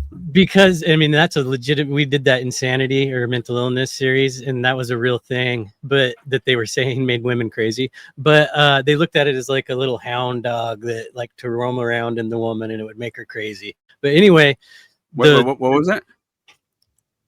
Back in the day, they would say that the woman had a wandering uterus. If it was too high, you needed to entice it back down to the vulva area with some smells, or if it was too low and there was like a tribute. Did you say hound dog? They said it's like a hound dog. Like it More wanders serious around. stuff then, right? Yeah, exactly. So to me, when you look at the torso that they found, they always say all of her internal organs are missing other than the uterus with Laci. So the uterus just keeps coming back up in these things. That's Because very it's interesting. I'm glad you pointed that out, sir. I'm going to go on a uterus hunt now. Not in real life, but on the interwebs. Well, I knew you had plans tonight. Dude, I was utterly stunned when I read that stuff on Dale Shackelford's case. His lawyers argued it in their trial, and again, the state, by all appearances, there's no evidence the state ever disproved it. I can find no record of this. They just ignored it. So maybe we might be onto something. There may be more important. If you're talking about the serious worship and some sort of connections to the uterus, well, we just identified 2 weird uterus cases here, didn't we? Yeah. And let's just say that even if this story is fake, the way that they talk about the discovery of the torso, very significant in the description. Well, we found just the torso and just the uterus, and then like Connor was found with a fucking string of twine tied around his neck. Not something the ocean would do. Yeah, and there was a piece of tape on his ear not accounted for. It reminds me of the John Bonet case, where they have the twine and the Garrett that they've never really accounted for, the stun gun stuff. Again, things that were not sourced from inside that home. So, and again, it's back to Ed Edwards. John Cameron claims Ed was that Santa Claus guy that John Bonet was telling everybody about, and that he would have infiltrated the home on the Christmas party the day before. Did I cut out? We did. So you'll probably get that recorded on your end. No. Oh yeah, I was just saying that Ed Edwards' theory of John Cameron. He claims that Cameron's responsible for John Bonet's as well, and that Edwards was the Santa Claus that John Bonet was telling everyone about, and that Edwards would have been the guy that called 911 from the home Christmas party the day prior just to test the response time. Did you know that Hunter S. Thompson wrote about the Santa Claus? I did not. In the John Bonet case? I did not know that, actually, ma'am. Hunter. So he knew. There's a process connection right there, right? And we know where he was running around at that time. Hunter S. Thompson knew the Santa Claus that John Bonet was talking about. Or was the Santa Claus that John Bonet was talking about. I wouldn't fucking be surprised at this point. And that guy was a hero of mine at one point. I can't believe it's certainly possible. I mean, I like the idea. It's certainly possible. Ed did look just like Santa Claus at that time, though. I will note that. White hair, white beard, fat. You're thinking Hunter was maybe running with Ed? I think Ed again is the general of their hand of death team. So if Hunter's up in the pornography snuff film department, then he's going to know that the guy in the head of the fucking, I'll look at it as a corporation. Have you ever seen the film No Country for Old Men? Oh yes. You know how I want to watch that with her at some point. I'd like to invite you all for a future occult and esoteric review on that film. I like the book, Cormac McCarthy's book, but I like the film as well by the Coen brothers. And you see in that film what I'm describing here, this corporate network. So you see Milton from Office Space, who lost his staplers, operating as some sort of managerial position in Midland, Texas, where the Bushes are from, strangely, right? Midlands is a weird area. You have nothing but West Desert of Texas, and then you have like this small block of skyscrapers you see off in the distance, like a mirage. That's fucking Midland, area of the Texas there. So that's what we see in the film there. Something? Yes, sir. Did you think it was weird that Woody Harrelson was literally playing his father in that movie? Well, that's where I was my point, sir. So we see Woody Harrelson playing a hitman within this network, right? Which is again what his father did. And these people are just telling us their tales, right? Yes. And his father was in Texas in that era doing those things. He actually gets convicted for the murder of Judge Roy Wood. I believe he's the second federal judge ever murked in America. So he does that for the Mexican drug cartel. So we see him working within this same network already that we see it depicted in that film. I don't think it's I like where your brain hole's at, sir. I don't think it's by any consequence we see that. But no, I got another one for you too. There's some monarch shit going on in that movie. Tommy Lee Jones is the fucking bad guy in that movie. Oh shit, dude! Do you ever see it like recently? Do you remember? I didn't even consider these things you're saying right now. I've seen that film hundreds of times. Do you remember when he's sitting in the TV and he grabs the milk? And then there's the scene at the end where what's his name? Anton, or I don't remember the guy. Anton, yeah, it is Anton. Is it Anton LaVey, right? And yeah, so anyway, he goes up to the wife at the end of the movie. She knows who he is. She's seen him before. She knows she's gonna die. She has seen only dude. That's right. That's right, dude. And I mean, watch it again with that. No, she even says, "Are you the devil or are you death?" Something in that regard. Yeah. I do want to watch that clip though that JJ had queued up. I'll bring it right up. So in regards to the network, I don't want to get too far off either. So we see Woody Harrelson, a retired U.S. Army colonel, goes to this meet with Milton from Office Space in this Midland office building in Texas to describe recouping the drug money. He's one of their guys and fills a role within this network. So he knows Anton, the other hitman guy, right? And they know the people that are in the distribution network, but they don't know that, it's compartmentalized. They just know of these people in certain respects. So I assert that's how it operates in the real world. And they're just bragging about it by putting Woody Harrelson in there because that's what his dad did. His dad wasn't former Army colonel, but nonetheless, that was the role he played in Texas at that time for those people. So we see this being operated in a corporate capacity. I would say, again, we see you have a logistics distribution channels. You have your distribution, department. You have your logistics kind of supply department, which Peterson would fall in. So you have other departments where folks may know of each other. So you may have like your top guy, like a Hunter S. Thompson, may know an Ed in that network, right? Because of they're up in the upper echelon of this corporation. Yeah, they've been there for a long time. They've crossed paths over the decades, kind of deal, right? So that's kind of the way I look at it. Mm-hmm. So Garagos brings up some interesting points here about the case against, or lack thereof, against Peterson. So I think the next one's at 2 minutes here. I'll fast forward to. Maybe. There we go.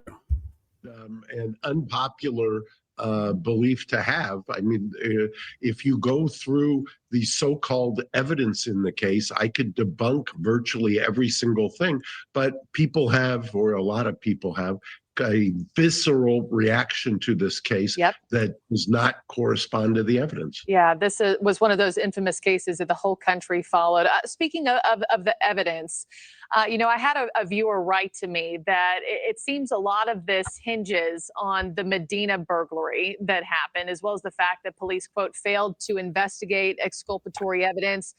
But more, police did verify the statements and alibis of those burglars. If there was police misconduct anywhere in this case, in a case of this magnitude, why would that not have been discovered the first time around?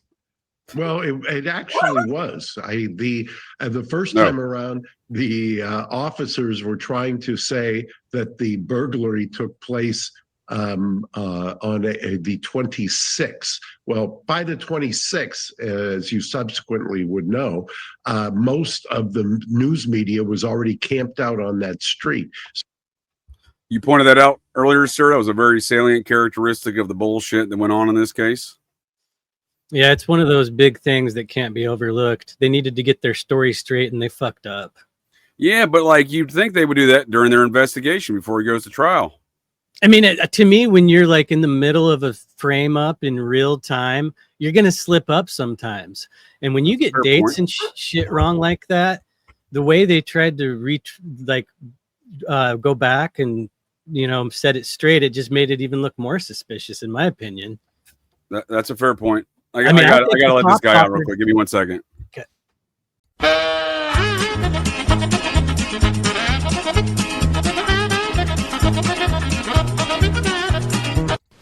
Yeah, sure. Yes, sir? Yes, sir.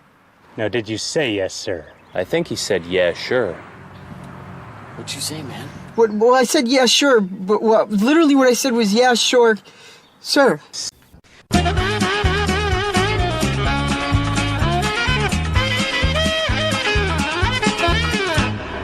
I actually have a question about this right now. So when are you guys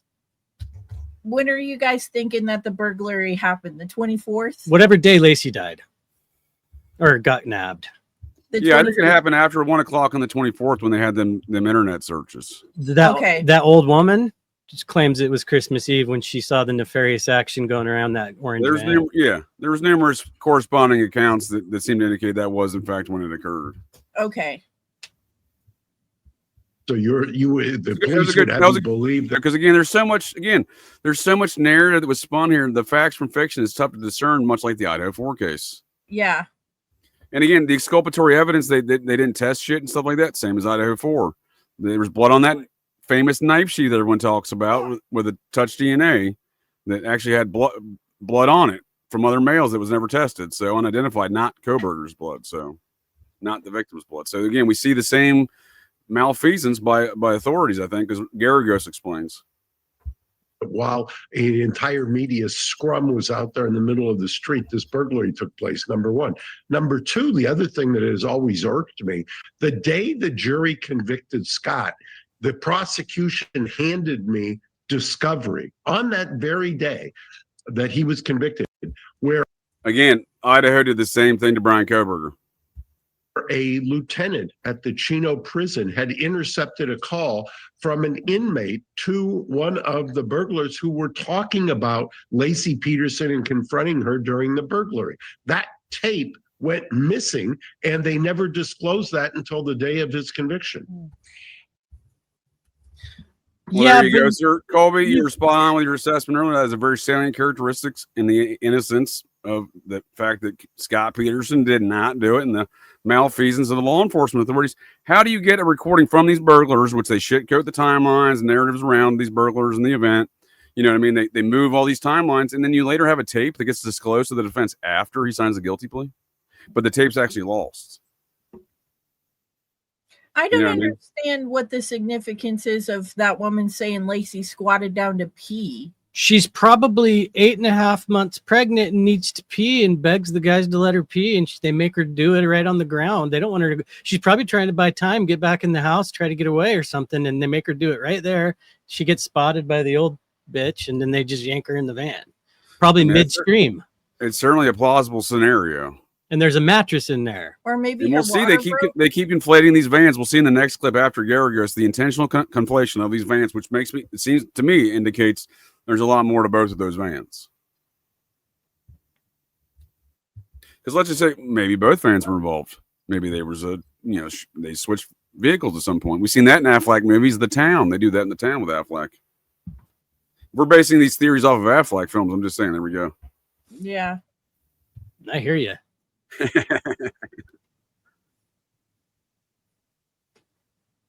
What we got up next? Oh shoot, my bad. I didn't share this. I thought I'm new. I don't know what to do. My fault. I hit play, dude. I'm stupid, dude. We're not sharing. No worries. No, I quit sharing and I hit play. I was just watching Garagos myself. I didn't want you guys to join me. I just wanted me and Garagos myself. I mean, I'm curious. I'm curious, just as an everyday American who. Can y'all see that and hear it?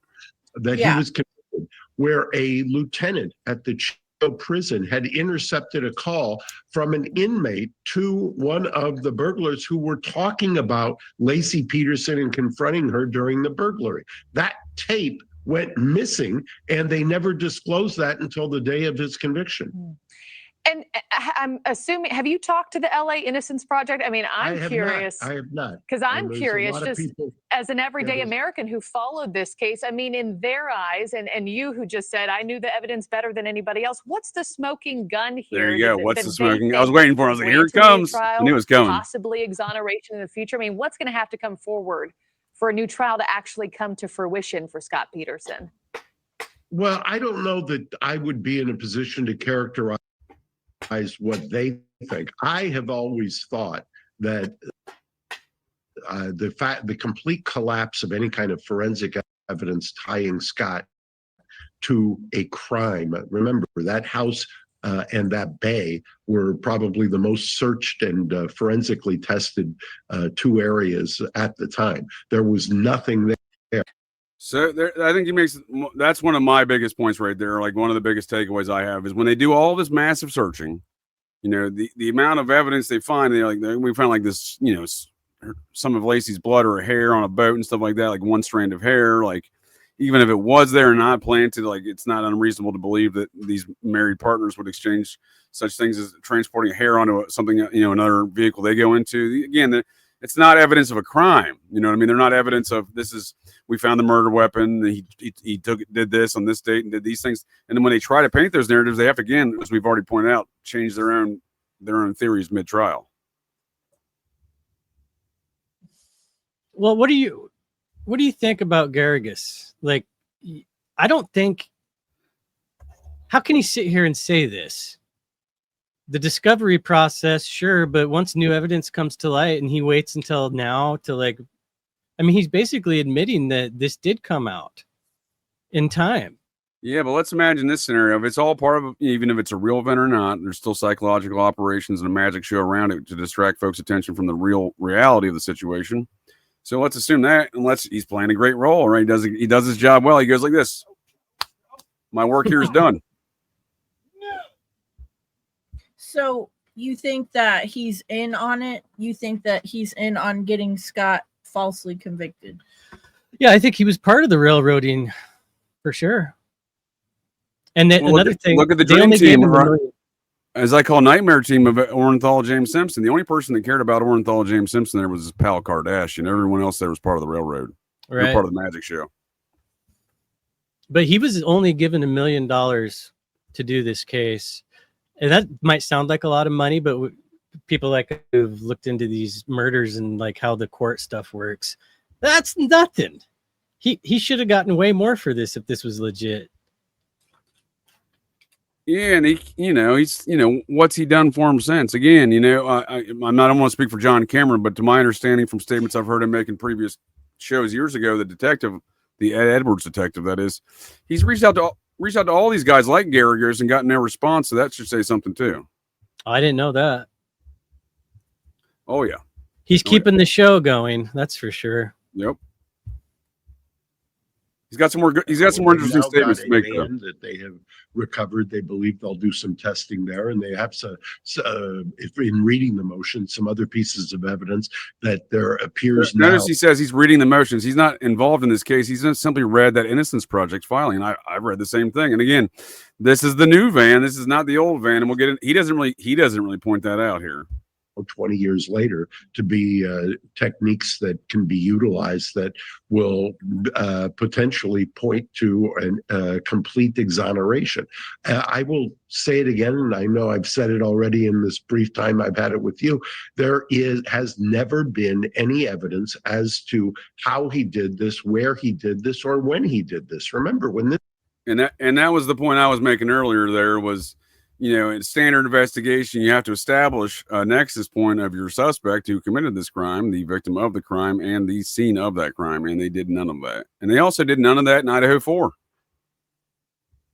In fact, they've come out since the guilty plea there and said, oh, we can't even put him in the house. The cell phone tower shit was garbage. We don't know that he was stalking him. It's all fucking nonsense. And it's the same sort of, playbook. Again, drugs has something to do with that. Them Greek students on them two universities up there have been long-standing drug distribution networks and a lot of Mexican cartel activity along with Aryan Nation style drug trafficking. So when you mentioned those white nationalists earlier there, I was like, yeah, that sounds about right with these patterns of behavior. Well, are you familiar with the incident I'm talking about that came forward where he apparently was, one of his trips to Fresno, he was in a titty bar and two neo-Nazi guys came forward and said that he approached them after he saw their tattoos and whatnot. And he said, how do you guys get rid of bodies? How do you transport them? So these two neo-Nazi guys stepped forward saying that. And what shit? I think it's part of the railroading. They were trying to add to his fucking case or the case against him. Well, there you go. What better way to use compromised folks within your network to then stir this whole shitstorm and send it in the false direction of framing Scott Peterson. The same guys that knew he was dumping fucking probably the guys that hired him.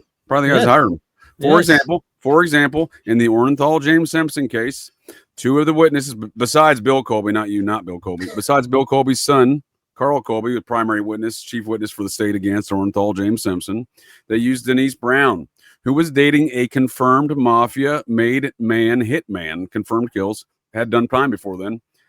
And he testified as well. So you have compromised parties testifying to frame these patsies. That's what I would assert there. Yeah. So this is the dude that finds the other van. So it's interesting. News Nation. What is it with News Nation fucking all over this shit? They're at the forefront of Idaho 4 too, man. The forefront really? of Idaho 4. Yep. They're not the ones creating the propaganda. They're the ones disseminating the propaganda, though. It's our Howard Bloom, who's working for Cocaine Bob Evans' buddy, Graydon Carter, head of Vanity Fair, who employs Howard Bloom, who then everyone repeats Howard Bloom, but they're the ones who they're the main mouthpiece. Usually I didn't know Ashley Banfield, who made her name in the Vegas kidnapping case of Orenthal James Simpson. Why is it always going back to the same network with these fuckers? That's when he went in armed to get some memorabilia back. Yeah, he was definitely set up for that too. Yeah, not a very bright man, that Orenthal James Simpson. What was the kidnapping thing you're talking about? Those are two different incidents. No, that was it. That was it. Armed robbery and kidnapping. When you tell them they can't leave, it's kidnapping in the state of Nevada.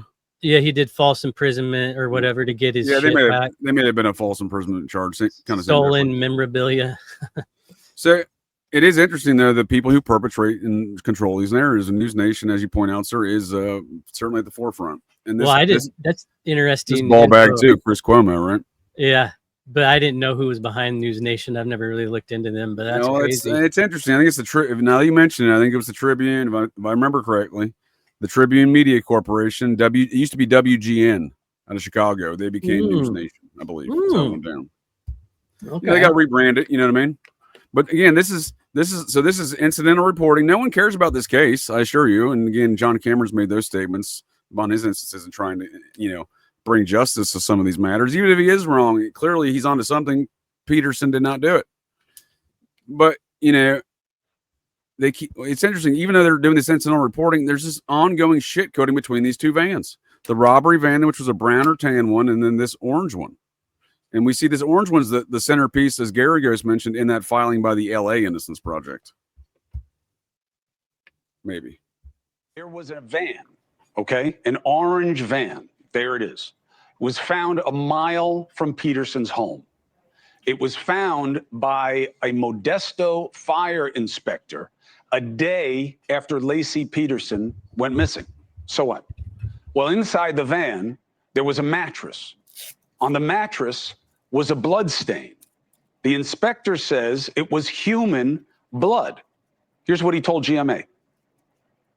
I don't know that I was tying the moment to Laci.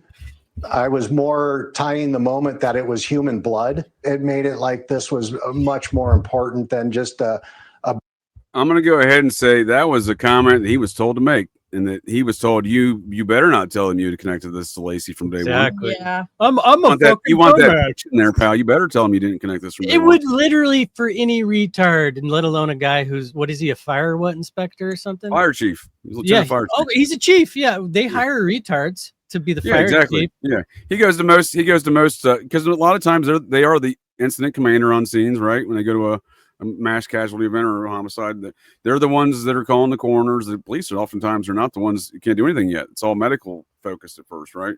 So, and the fire, as a result, the fire chiefs are the on-scene commanders until like a police chief shows up or like a police captain. So this dude's gone to, it's meth desto. It's not his first homicide scene, and he's not the first time he's seen blood. He's like, oh, that's definitely human blood. I can smell it, and I can tell the very specific tint of zinc in that blood. You know what I mean? Like, this dude's seen blood before, right? So they found it because it was all burnt up? Yeah, somebody drove it a mile away from the house, set it on fire, presumably. Yeah, they didn't find it till after it had been basically been extinguished. But again, they didn't get rid of the evidence. You know what? Ed didn't get rid of evidence in numerous arsons that he committed. That's why he went to jail when he attempted to burn a Marietta Police Department sergeant's uniform from Marietta, Georgia, back in 1982, where it seems that Ed had infiltrated the Atlanta Child Killing Task Force, faking to be a Marietta police sergeant. Tried to burn up that uniform in a Pennsylvania home. Didn't work. He got arrested by the feds for arson. They found the uniform in the closet. So on December 24th, she goes for a walk at some point after 1 p.m. after she's searched sunflower dresses. She gets home with the dog. She sees the guys across the street, or they see her. They're probably there to nab her.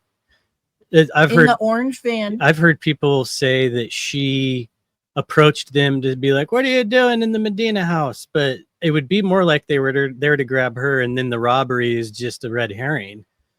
So the last known sighting from the eyewitness reports, I believe, was just prior to 1 p.m. Unless you count the woman. Well, I'm saying with her dog. Okay. With her dog. So the dog runs off and gets grabbed by a neighbor, right? And neighbor puts it in the backyard. Yeah. Yep. Okay. So what? I mean, just that. It's like. Well, yeah, but as you heard from Garagos, the state never tried to provide a nexus point from when Scott allegedly kidnapped his wife and then left the dog behind on the leash. They never even argued that. Right. And as Julia pointed out, if you were given a doctor's note to not take a walk, it doesn't mean that you're not going to. I don't think that's concrete proof of everything. Yeah, she had a few different people corroborate that story, a yoga teacher, her mother, but I fucking know, I've been around 2 pregnant women. I know how stir crazy they get. Yeah, I wouldn't be surprised if she's like, fuck it, I'm feeling good today. It's Christmas Eve. It's holiday cheer. I'm taking a fucking walk today. I'm going to take it easy. I'm just walking Mackenzie down to the park. And then she's seen by 24 fucking people. So in regards to this reporting, real-time reporting back in the case unfolded of the timeline of events. So December 30th, less than a week after Laci goes missing, Modesto detectives raced over to investigate an intriguing lead. A Fresno massage therapist named Amber Frey revealed that she'd been dating Scott Peterson for over a month. So they've always played these games of how they learned about that. Massage therapist. Yeah. We're talking about that horror network, excuse me. There you go, Working sir. Lady Network. Yeah. And what do we look at? Why were all these women going to Epstein? They were given high school girls were given $200 handies. I think it's important to note this statement by that detective. Former Detective Bueller noted her recall was fantastic. It was almost like it was a script from a Hallmark TV show or something. Who's Amber Bueller? Frey recalled every detail of their romantic dates. Come on, dude. Bueller. Who's Bueller? Does he come up more than I don't recognize that name. He was Modesto PD. He's a guy that's like actually saying real shit, and he didn't really get covered in the true crime presentation, did he? Well, there you go. Because I've not heard that name come up. So then they get her to record phone calls, and they do this massive press conference on the 24th, right? So again, there's a lot of like, if you're going to build up of, if you're doing a fictional narrative, you have the storyline, you got to build up the suspense, right? And it's a script, if you ask Bueller. Well, Bueller just told you, sir, it was from Hallmark. It was a Hallmark script. And it basically is that quality of production. So then April 13th and 14th is when the bodies appear up. And again, they don't go over the forensic evidence where it indicates their decompositions are different. You know what I mean? And that is, if we're to believe the later DNA evidence, they claim that confirming the torso was Laci's. Mm-hmm. No head, though. No head, no internal organs other than the no uterus. No arms, no legs. That just uterus did not wander. It stayed home even though all the other organs left. Yeah, I mean, dude, you remember this? The jurors, they even made a show out of the jurors. Strawberry shortcake. She wrote this motherfucker 17 letters. She was one of the reasons that they wanted to appeal because she had some domestic violence issues. That's and right. She was pregnant when she was being knocked around, and she left that out of the initial jury deliberate. What is it when they sort through them? She would have been dismissed in a fucking second. And then she writes this guy's letters. He wrote back 18 times. I'd like to see those. Well, I don't know if they're available. I've been told he's very active as a pen pal in prison. Especially some fucking redheaded little starlet trying to get fame out of it. I mean, there you go, dude. Again, the guy doesn't seem brilliant, right? He's obviously he's got some situations going on. So let's assume this. If we can bring this in for a landing here. Not Bill Colby and Julia Cosmic Peach. Appreciate your times in these conversations on our Swapcast. I think we've kind of some of the salient characteristics of the not case against Scott Peterson and some of the bigger questions that remain. Let's assume it was a real event, though. Let me just throw this one at you on my closing statements on these things. Assume it was a real event. These things actually happened. She actually did die. Was a real person. There was 2 other incidents that fit the exact mold of her the storylines we've kind of painted of her getting kidnapped and murked by some sort of network of situations. Right, and maybe even a ritual human sacrifice in different times with the baby. Even in fact, that scene would play into this as well, perhaps. So there was 2 other women. One was named Lourdes Avila. She was reported. She was a Modesto lady. Reported to have. She was 8.5 months pregnant. She reported to have been stalked by 2 men in a van right around that same time. So you think? Go ahead. No, go ahead. So you think it could have been like a serial killer team? Well, if you're a death cult shopping for babies and whatnot and folks' heads to lop off, I mean, there you go. Is that your final conclusion on it? Well, folks can check out that lady's tale. I did see this one thing on this years ago on this case. I haven't seen any of the new stuff, but that lady's tale was depicted here in a previous TV murder of Laci Peterson. So 2017. So you have that one, right? And then you have the case also of Evelyn Hernandez. So her body comes up ashore not far from where Laci's and Connor's dead, and I think about 4 months later. 4 months later. A pregnant woman vanished days before giving birth. Inside case of Evelyn Hernandez, the other Laci Peterson. Oh my God. I did not know about this. Yeah. Well, apparently there's a new docuseries here, ma'am. Murder Has Two Faces began May 6th of this year on Hulu. The similarities between the killings of Hernandez and Peterson. Now, I don't think they ever found her son. I do think they recovered her body, though. But look, that's part of the system, I think, because, again, one thing Cameron points out, I think even if Ed's not the only guy doing it, part of this network of this death cult, like Ed's friend Otis Toole would describe, right? They knew each other.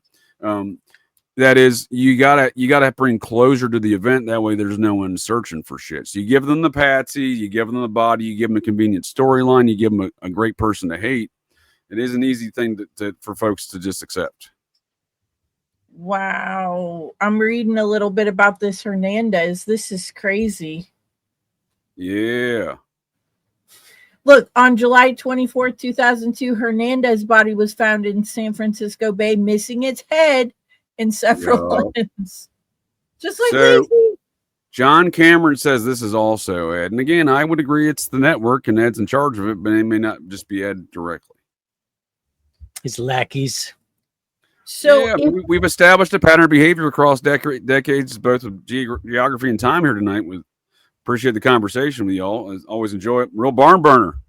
I didn't declare it at first, but I didn't have any doubts. Real barn burner, but What else are we describing if it's not a network of what Otis Toole would describe as a hand of death, which I claim his pal Ed Edwards was in charge of.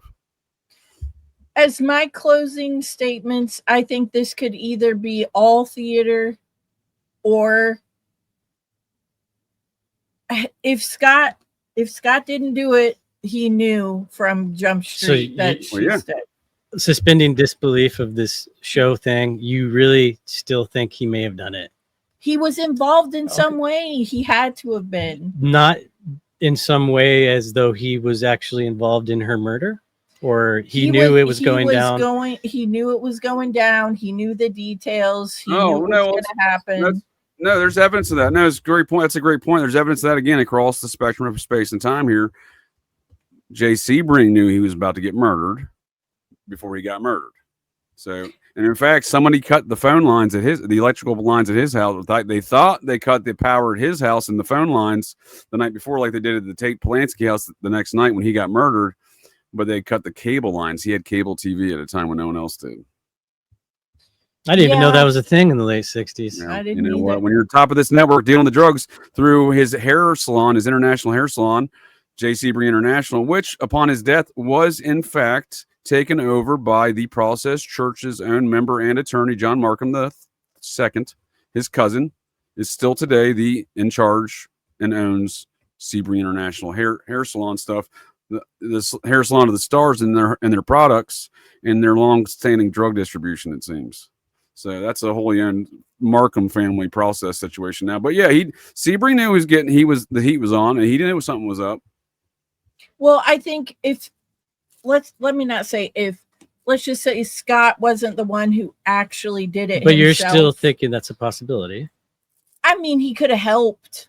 He could have said, "Hey, I think she's going to walk the dog today. I kind of like look out for her." I kind of like JJ's take that she was maybe in the network as well as him. I think that never has entered my mind, but as soon as you said it, yeah. Well, that's exactly what when you started saying Gone Girl, that's immediately came to my brain. Oh, by the way, as some of my closing arguments, because they were both pieces of shit, right? Both her and Affleck were pieces of shit in that film. Yeah, right? I just looked up on the interwebs here. The author of that book that was adapted into the Fincher film flat out said this is based on the Scott Peterson thing. Boom, boom, boom. I like where you're at, sir. That's good. That's good shit. I didn't even consider that. I like it though. So I look at this. Boom, boom, boom to you, but that's how much I liked it. Well, I always look at these like I do think Jack Nicholson did portray Ted Bundy at points. Yeah, man. And I do Occult and Esoteric film reviews every Wednesday, sir, and it didn't even cross my brain hole. So I like your style. Well, I'll send you this clip that Julia pulled up where he's being interviewed in Colorado. I think that's Jack Nicholson representing the Ted Bundy character. There was lots of people who did. And I think Nicholson was one of them. And dude, I'm not convinced that Ben Affleck wasn't in fucking prosthetics to play Scott Peterson. I'm gonna need to see that link, sir. I'm also gonna need to join you all for another conversation on these topics. I enjoyed the conversation. I appreciate your all's time. Yeah, man. Yeah, thanks a lot for doing this. This was better than I expected it to be. I expected it to be pretty good, but barn burner, like you say. Barn burner. Guaranteed, sir. No bombs here. No bombs here. All right. Well, any closing statements before we call her in here? I think that I've said my piece. Mm-hmm. Conspiracy Playtime, Cosmic Peach. Anything fantastic coming up besides your current fantastic stuff I need to check out about your mental health series? Well, it's a 3-part series, and the last episode's going to be coming out soon. But just so you know, I learned one thing from the Scott Peterson case, and the number one cause of death for pregnant women is murder. So if something happens to me, Colby did it. Yikes. Noted. Thanks for having us, JJ. I do make soap with sodium hydroxide. It's not androgynous. It has a gender. Uh-oh. No, that's awesome. We'll have to convene on these matters in the future. And Operation GCD Live every Sundays, Wednesdays, Thursdays, and Fridays, sometimes on Saturdays because I get sick on Thursdays, like tonight.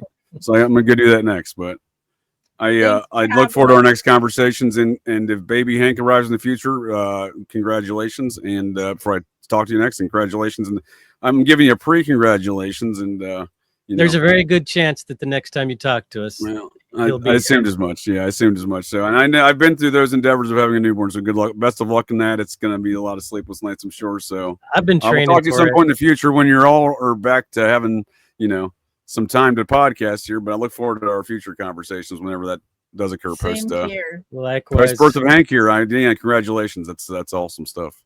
Thank you. Yes, ma'am. All right. Well, is that it? We'll catch you next time. All right. Maybe. Oh, I did my outro. I didn't mean to do that. Well, that's it. That's the show here, folks. So the next time you're out on the town, visiting your local watering holes, or perhaps just meandering around, and you hear the unmistakable sounds of metal clanking, and you spot signs of a disturbance, well, check your six. Look in that garbage can, 'cause you never can tell. The GCDs may be loose in your town.